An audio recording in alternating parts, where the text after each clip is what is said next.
Ó, quem vai ao Nordeste, já foi ao Nordeste, principalmente ali na Paraíba, Pernambuco, você deve ter ouvido falar muito na expressão: pô, cara, tu tá com a febre do rato? Ou febre do rato.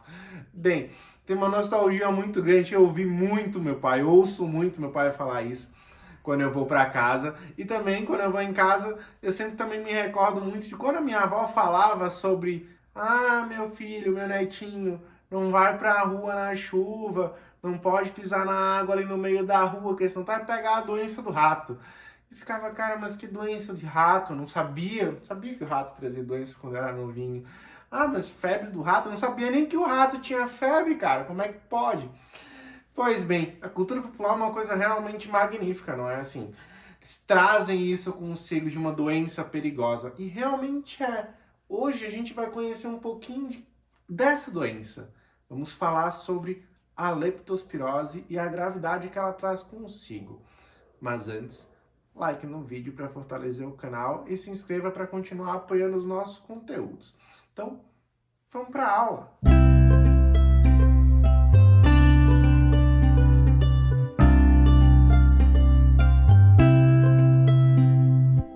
Bem, sejam todos bem-vindos. Meu nome é Jefferson Santos e hoje eu vou falar um pouquinho sobre a febre do rato. Febre do rato. Pô, cara, eu ouço meu pai falando a febre do rato, porque, cara, é muito zoado. Vou conversar uns 10 minutos com ele, ele tá chamando qualquer pessoa no meio da rua que tá com a febre do rato. Isso é muito comum lá no Nordeste, as pessoas falam muito, é uma expressão popular muito comum. E aí, às vezes as pessoas não entendem o significado dela. Então, ó, vamos colocando aqui nos comentários o que significa febre do rato para você. Por que a gente chama alguém que tá com a febre do rato? Ou febre, né? Bom, a febre do rato nada mais é do que a leptospirose, que é uma bactéria, uma espiroqueta, né, presente na urina do rato, enfim, ela tá lá colonizando lá os rins dos ratos ou de roedores, e ela é eliminada ali, ela é uma espiroqueta, uma bactéria, e quando o rato ele vai urinar, ele acaba eliminando essa bactéria no ambiente, contaminando o ambiente, podendo contaminar o ser humano, tá? Então ela é transmitida basicamente direto realmente pela urina do rato. Então, assim, tem várias histórias, né, sobre a leptospirose. Quando eu estava pensando nessa aula, sempre me traz um pouco a história de quando eu era mais jovem, como eu já mencionei na introdução do vídeo, porque tipo, cara, eu vi muita coisa quando eu era criança. Já vi, por exemplo, minha avó contando história de que alguém foi tomar um refrigerante com a latinha que não tava limpa lá, não limparam a latinha, tomou direto na lata sem usar canudo. E aí a pessoa ficou doente e acabou realmente perdendo a vida. E essa história sempre ficou muito na minha cabeça. Pô, mas será que é isso mesmo? A pessoa tomou uma Coca-Cola e ficou doente porque o rato, teoricamente, urinou ali naquela latinha? Bem, a leptospirose é esse tipo de doença. Ela é uma doença em que realmente tem uma cultura popular muito forte, né? Principalmente ali no Nordeste. Enfim, morei no Nordeste, vivi, cresci minha vida inteira lá e sempre ouvi muito falar sobre isso. Mas é muito forte essa cultura popular e como eles reconhecem essa doença como uma doença realmente muito perigosa e de ter bastante medo, tá? Então, se vocês são de outras regiões do país, enfim, sul, sudeste, comenta um pouquinho sobre a doença ou como é que vocês veem essa doença aí nas suas regiões. Eu morando aqui em Curitiba, enfim, sendo intensivista, já vi diversos casos da leptospirose nos meus pacientes e realmente ela é uma doença extremamente fatal e tem, assim, com um risco de óbito bastante elevado mesmo, causa bastante complicação para esses pacientes, tá? Bem, mas assim, falei muito, mas vamos lá. Segundo o Ministério da Saúde, a febre do rato, que eles não vão chamar, obviamente, de febre do rato, mas assim de leptospirose, é uma doença febril, né? Uma doença infecciosa que é transmitida através da urina do rato, em que o rato vai eliminar essa bactéria através da sua urina no ambiente, e aí o ser humano, quando entra em contato direto com essa urina ou com uma água contaminada pela urina do rato, ele vai ser exposto à bactéria e vai ser infectado. Geralmente através de lesões na pele ou através de contato com mucosa, que aí é uma lesão aberta, né, no caso, uma lesão que está sempre vai estar aberto, que aí fica mais fácil da bactéria penetrar na pele. E também mucosa, que também é uma região que é mais fácil de penetração dessa bactéria aí, ele vai começar a infectar a pessoa e desenvolver os sintomas, tá? No Brasil, a gente sempre ouve bastante com relação a ser causado, a ser muito relacionado à leptospirose com o rato. Mas, assim, existem outros roedores que também são vetores de armazenamento, enfim, dessa bactéria, né, da leptospira, e também outros animais, como bovino, por exemplo, que é menos comum, cavalo, porcos. Na real, existem mais de 160 espécies de animais que são considerados reservatórios para a bactéria da leptospirose, né, que é a Espiroqueta leptospira.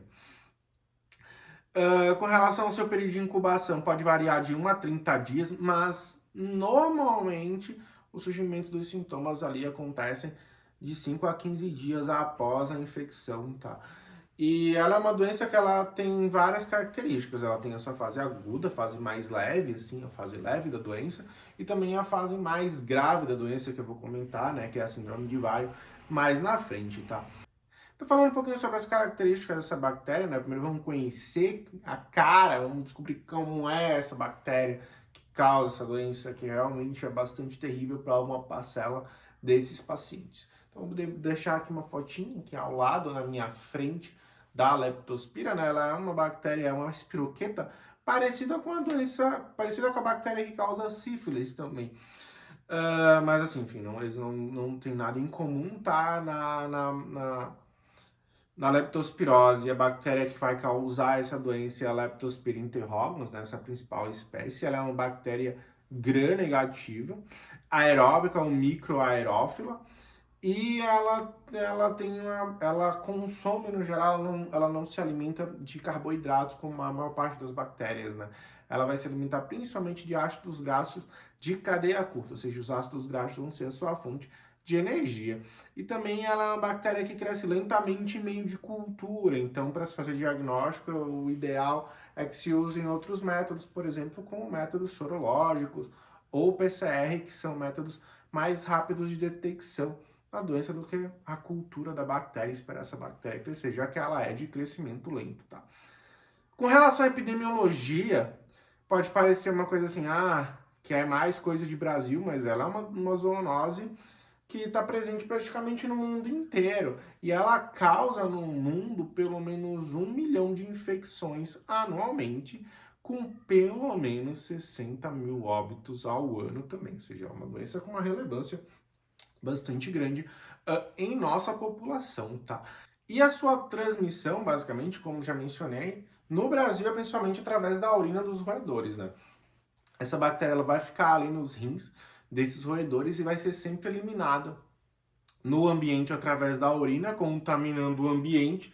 E aí, quando vem as chuvas, ou enfim, num rio, lago, um rio com água corrente dificilmente vai ter, mas um local onde vai ter água parada, ou vai ter uma enchente, essa água contaminada com a bactéria, ela vai poder transmitir para o ser humano, que é basicamente o que acontece. Obviamente, também se entrar em contato direto com a urina do rato, existe o risco também de ser transmitida. Mas a principal forma de transmissão é através das enchentes, contendo essa água contaminada que fica mais fácil de infectar o indivíduo, tá?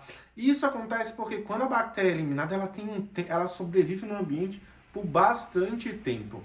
Ela sobrevive pelo menos na água por 16 dias e no solo ela sobrevive por até 24 dias. Por isso que ela é uma doença que ela até tem uma facilidade de transmissão em locais que realmente são mais propícios e que também tem um déficit de saneamento básico.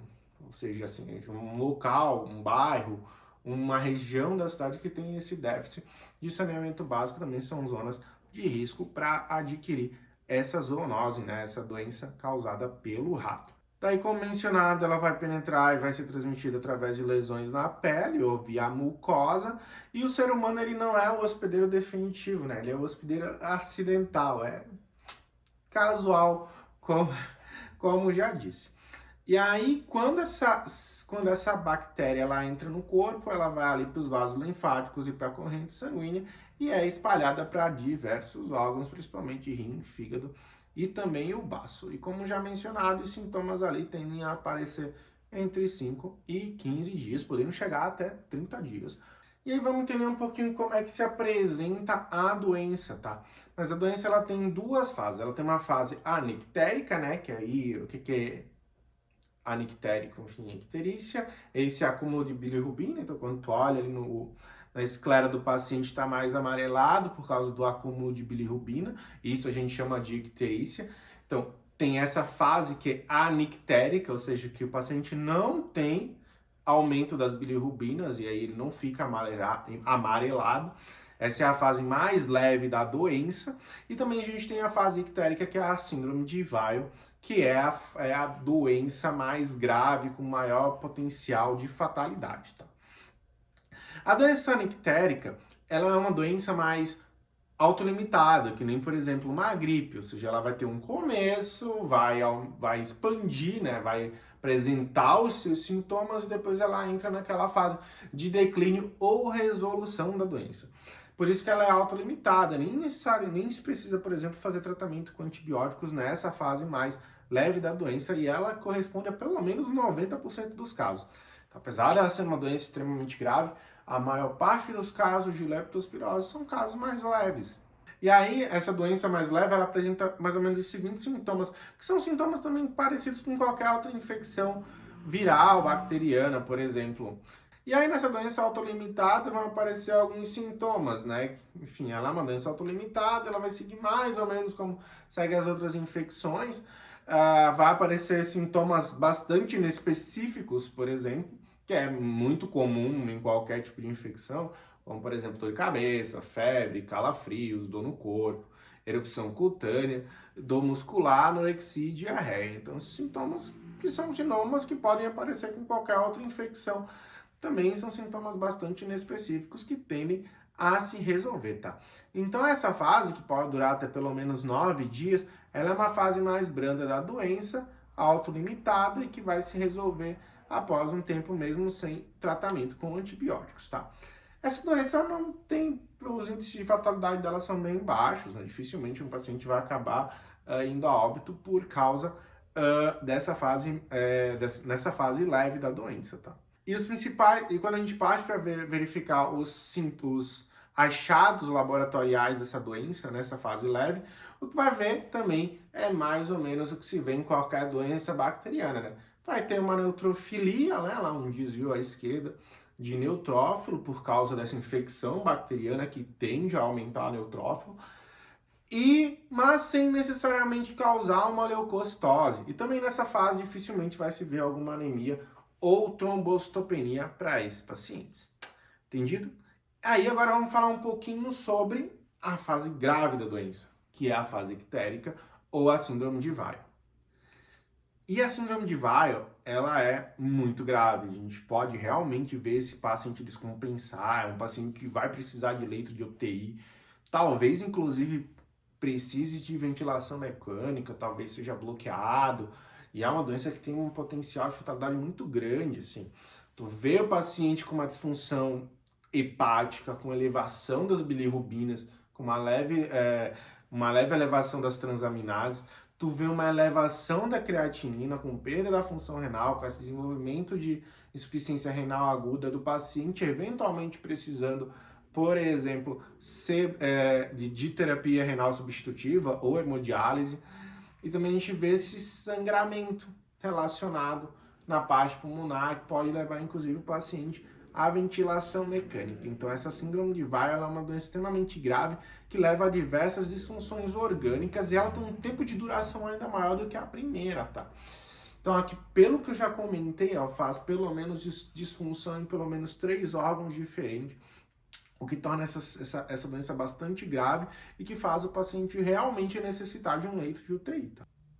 Bom, enfim, depois de mencionar um pouco sobre essa questão da insuficiência hepática, insuficiência renal e também da insuficiência respiratória que a leptospira pode causar, é importante ressaltar que tem diversas proteínas na estrutura da bactéria que podem levar realmente a essa gravidade da doença, né? O que torna a bactéria mais virulenta.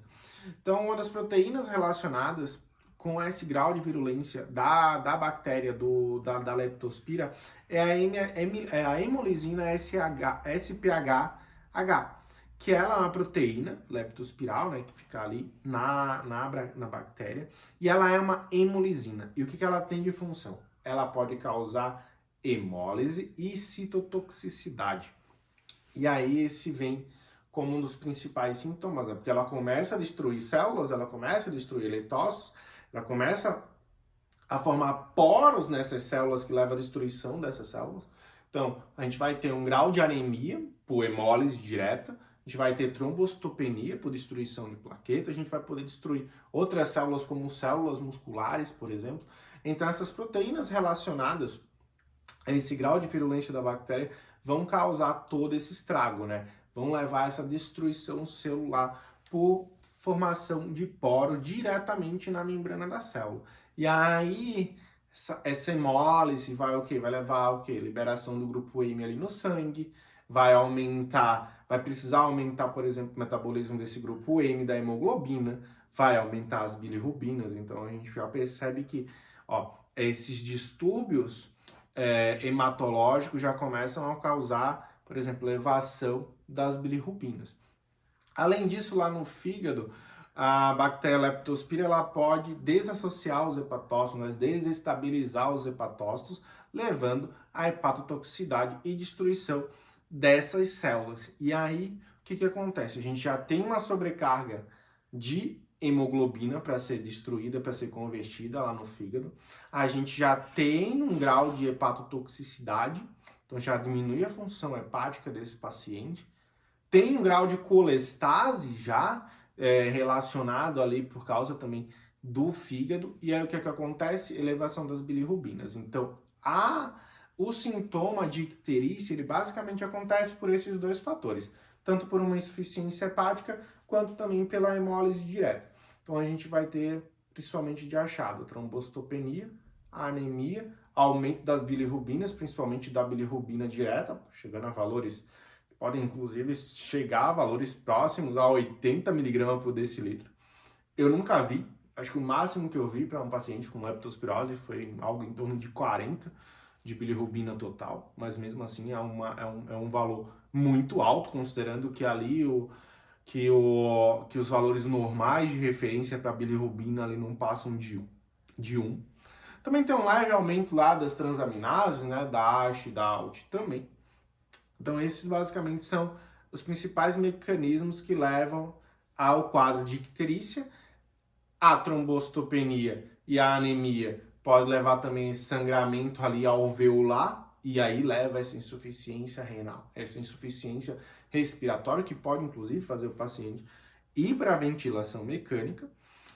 Com relação também aos rins, né, a gente tem algumas proteínas que são relacionadas ali com a patogenia, já falei ali da proteína da hemolisina SPH-H, também tem a GLP, né, que é uma glicoproteína também dessa bactéria, que pode também levar à destruição ali do renal, né, somente porque ele começa a atrair bastante linfócito para a região do rim, ali para os cálices renais, aumenta o processo inflamatório naquela região, né, vai ter linfócito T, tanto CD8 quanto CD4, que vai tentar destruir a bactéria, e esse processo inflamatório também vai acabar levando e vai causar uma lesão renal. E aí a lesão renal leva o quê? Distúrbio hidroeletrolítico, né? Que a gente vai ter, um paciente vai ter um potencial de desenvolver hipercalemia, pode ser um paciente que vai ficar com um gesto, vai desenvolver grau de hiponatremia compensatória, então ela é uma doença que ela começa a ir agregando disfunção uma atrás da outra, né? E ela é ligada uma através da outra. Então, o paciente, como já mencionado, aumenta as bilirrubina, aumenta a ASH, aumenta a creatinina, pode fazer hipercalemia, a rabdomiólise também faz mais hipercalemia. Tudo isso pode gerar distúrbios eletrolíticos associados ao grau de insuficiência respiratória aguda, torna esse paciente ainda mais grave, com risco realmente elevado de óbito. Falando sobre a mortalidade da doença, na doença mais grave, na síndrome de Weill, a mortalidade ela é em torno de 10 a 15%. Entretanto, quando o paciente ele tem uma insuficiência renal, uma insuficiência respiratória, esse grau de letalidade ele sobe para níveis bem mais altos. Eu não vou lembrar agora de cabeça qual nível, mas ele é muito próximo aqui encontrei agora, tá? Esse grau de mortalidade ele é próximo a 70% quando ocorre um acometimento pulmonar, o que torna essa doença extremamente letal nessas fases mais graves. Vale lembrar que, assim, 90% dos casos de leptospirose são com sintomas leves e anictéricos. 5 a 10% são pacientes que vão fazer a síndrome de Weill. E desses 5 a 10% desses pacientes, eles vão desenvolver hemorragia alveolar com insuficiência respiratória. E aí são esse percentual dentro da síndrome de Weill que tem uma mortalidade extremamente elevada de pelo menos 70%. Tá? Bom, e por fim, vamos falar um pouco sobre o tratamento, mas o tratamento, como já mencionado, na fase anictérica, não precisa de nenhum tratamento, só acompanhamento desse paciente, não precisa fazer antibióticos, tá? Mas dá para fazer doxiciclina, dá para fazer penicilina G benzatina, dá para fazer ampicilina, são alguns dos antibióticos que a gente consegue fazer na fase mais leve da doença.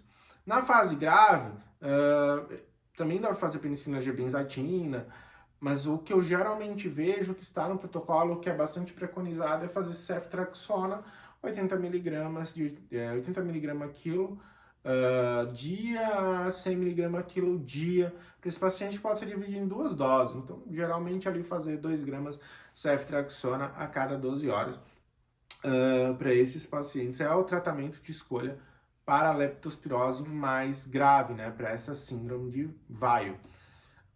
Obviamente, na ocorrência da doença mais grave, é necessário, além do tratamento com antibiótico terapia, uma assistência intensiva. Então, é um paciente que ele vai ficar internado na unidade de terapia intensiva, é um paciente que ele vai precisar, talvez precise de terapia renal substitutiva.